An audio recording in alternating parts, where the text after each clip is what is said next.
Pemirsa, saat ini kami sudah berada di kediaman salah satu anggota DPR nonaktif, yakni Surya Utama atau Uya Kuya, yang sekaligus publik figur, di mana rumah dari Uya Kuya ini menjadi salah satu sasaran rumah yang pada saat kejadian demo Agustus tanggal 25 sampai 31 ini menjadi salah satu lokasi yang kemudian dijarah oleh sejumlah massa yang tidak dikenal. Jumlahnya kurang lebih ratusan pada saat itu, di mana peristiwa penjarahan ini terjadi sekitar pukul 11 malam waktu Indonesia Barat.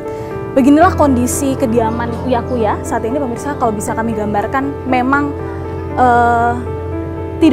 kami tidak bisa masuk ke dalam ya, melihat ini sudah ada garis polisi yang terpasang di sekitar gerbang yang ada di depan rumah Uya Kuya. Tapi kalau bisa kita lihat dari luar saja, gambaran kondisi rumah Uya Kuya pada saat ini memang sudah tampak porak-poranda begitu ya, kalau bisa kita lihat.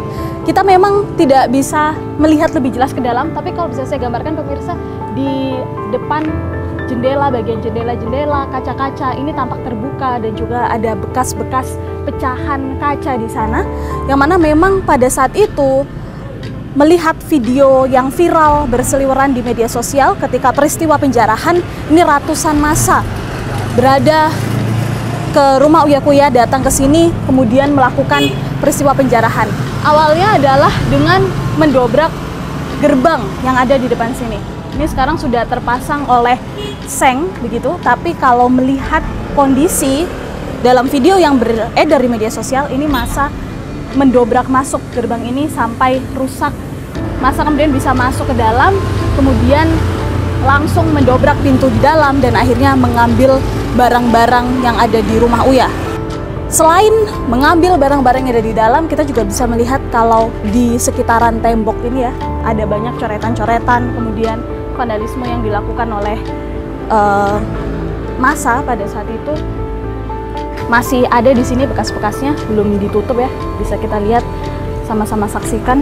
Kita akan coba melihat di sekitar sana, apa kita bisa mengintip seperti apa kondisi di dalam.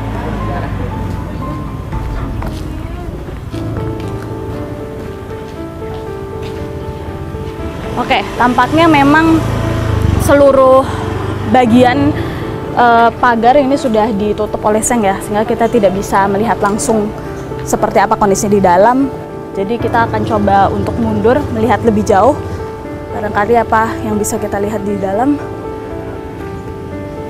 Nah, di situ pemirsa tampak ada CCTV ya, artinya ketika kejadian pada saat itu seluruh aktivitas yang dilakukan oleh massa penjara seharusnya terekam oleh CCTV itu, dan berseliweran juga video-videonya di media sosial.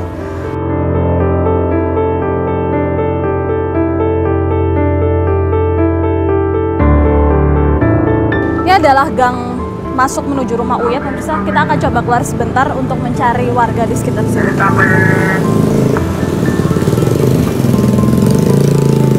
Assalamualaikum. Permisi Bu. Ibu boleh minta waktunya sebentar buat ngobrol sedikit? Saya dari media, dari TV One. Boleh keluar sebentar Ibu, biar jelas. Oh iya. Ya. Dengan Ibu siapa Bu? Ibu Eli. Bu Eli. Ya, saya Tanti dari Fakta Bu. Bu, pada saat kejadian kemarin, tahu kan waktu penjarahan di rumah Uya? Tahu ya? Waktu itu Ibu lagi jualan? Kondisinya saya udah tutup, karena kan di jarahnya itu malam ya. Saya tutup hari Sabtu setengah hari. Ada info itu dari mulai habis jam-jam 4 ya pokoknya. Ada info apa itu?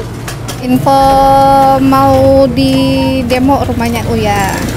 Infonya dapat dari siapa? Kebetulan saya itu ikut grup di parkiran belakang ini nih. Itu saya dikasih tahu habis Isa. Tapi kondisinya saya udah tahu kalau misalnya ke sasis segini udah ada yang jaga. Karena saya takut, jadi saya kesini sekitar jam 8 deh. Jam 8, setengah 9 saya kesini nih. Ini masa udah banyak. Iya, masanya dari sana, dari Darul Ilmi. Oh, dari arah sana datangnya? Dari Masjid Darul Ilmi itu udah banyak, udah pada ngumpul. Tapi belum semua ya, mungkin belum full gitu ya bahasanya. Udah banyak pokoknya. Seperti apa kondisinya saat itu? Udah rame banget Kak. Udah rame banget pokoknya. Bawa apa aja Mas? Taruhlah satu motor itu 2 atau 3 orang ya. Tapi kalau yang sebelah sana katanya ada yang bawa pick up. Kalau penjarahannya sendiri, saya datang lagi itu jam 11, jam 12-an. Berarti 3 kali balik saya. Ngapain? Penasaran? Ini. Oh, ini mau jaga lapak. Maksudnya kesenggol nggak gitu kan, karena ini udah 3 kali ya istilahnya kena senggol orang. Jadi saya takutnya masanya nyolek-nyolek gimana gitu. Tapi memang iya Kak, itu bukan main banyak orang lagi tuh, bukan 10-20 lebih. Berapa kira-kira? 100 lebih ya kayaknya. Oh, ada ratusan. Seperti apa waktu itu yang Ibu lihat waktu penjara? Ih, rusuh banget. Entah dari mana, pokoknya jam 10 lewat tembus. Pokoknya langsung ngeroyok gitu aja deh.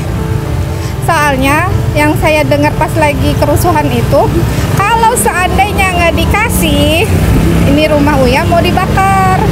Oh, masa sempat bilang kayak gitu? Iya, bukan masa sempat ngomong ya, karena memang udah bawa alat. Oh, alat apa aja? Kayak untuk ngebakar, kayak bensin, bom molotov kayak gitu. Bawa kursi, bawa lemari, kasur, dispenser, banyak. Paginya pun masih banyak. Paginya pun masih ada yang kesini? Masih. Berapa? Masih banyak juga? Masih, tapi itu bukannya orang yang malam ya. Ibu kan orang sini, emang asli orang sini ya. Masa yang datang itu, Ibu kenal nggak sih orang-orang? Enggak lah, nggak kenal Kak. Kondisi 1 malam, kedua kan pakai ini ya, apa namanya? Masker. Nah, masker sama helm, ada yang pakai kupluk, ada yang pakai topi.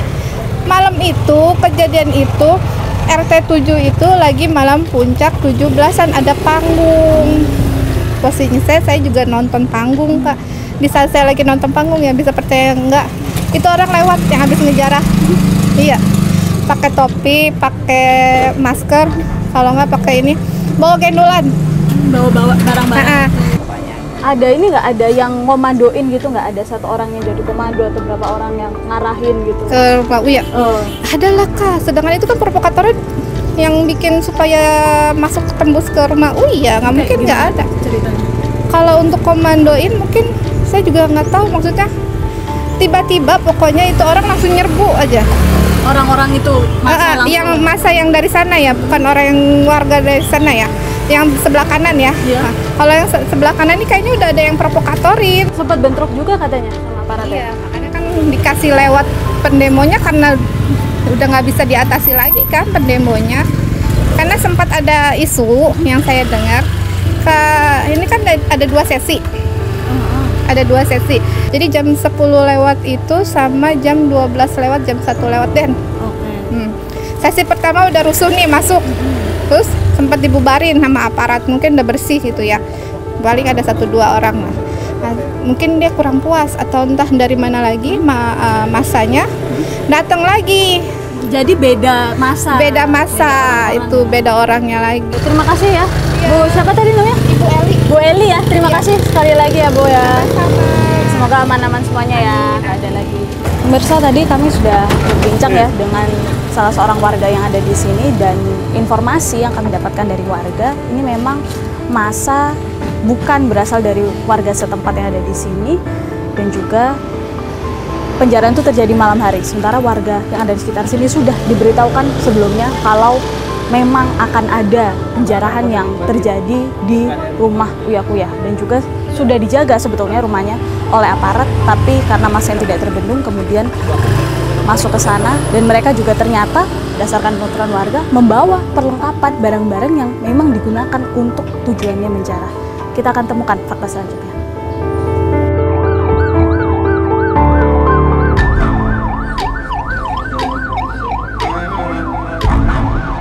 Pemirsa, saat ini kami sudah bersama dengan Pak Wawan Purwanto. Beliau ini merupakan pengamat intelijen. Tentu saja hari ini kita ingin tahu seperti apa sebetulnya ya pengamat intelijen melihat demo yang terjadi pada tanggal 25 sampai sekitar tanggal 31 Agustus 2025 kemarin. Ya, memang demo ini awalnya kan dipicu oleh tunjangan DPR yang naik, kemudian juga yang joget-joget, dan itu yang memicu masyarakat lantas marah.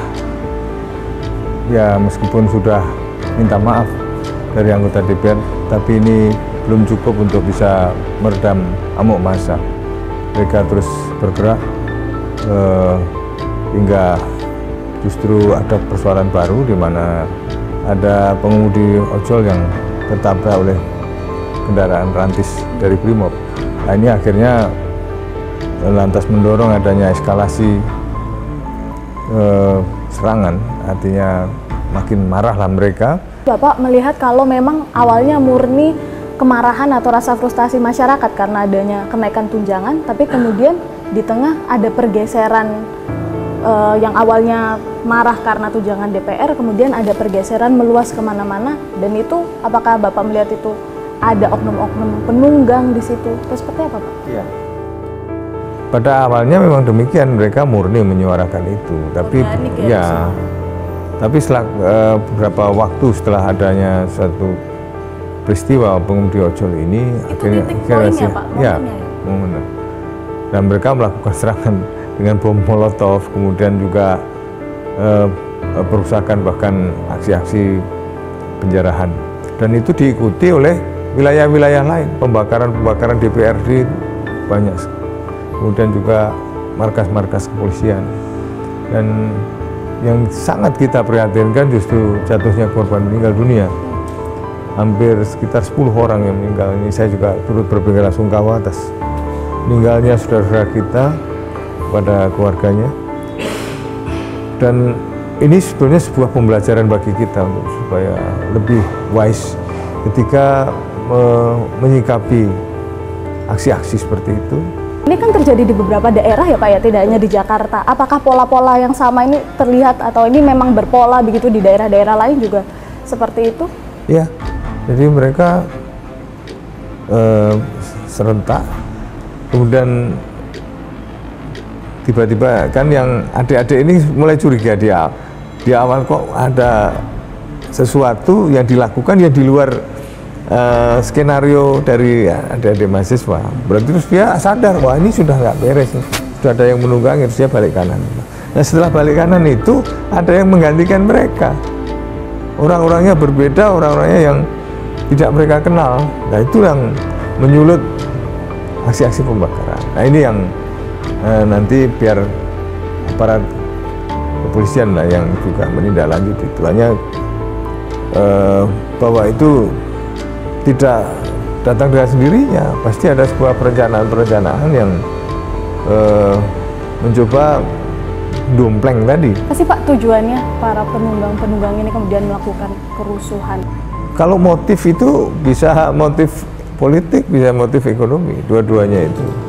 Karena mereka yang punya kepentingan-kepentingan yang tampaknya mulai tidak sinkron atau ada merasa terganggu dan sebagainya.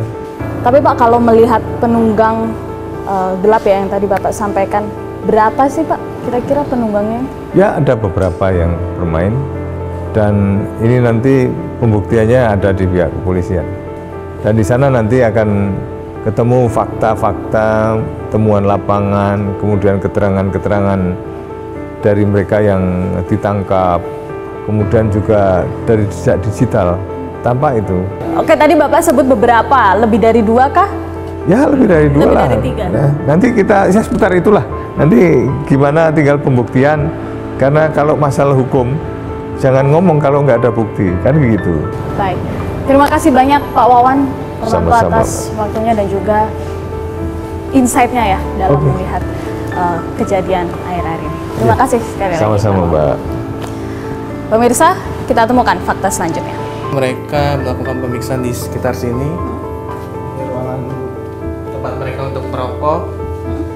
Dan juga terdapat penyitaan selongsong gas air mata menurut Polda Metro Jaya yang ditemukan di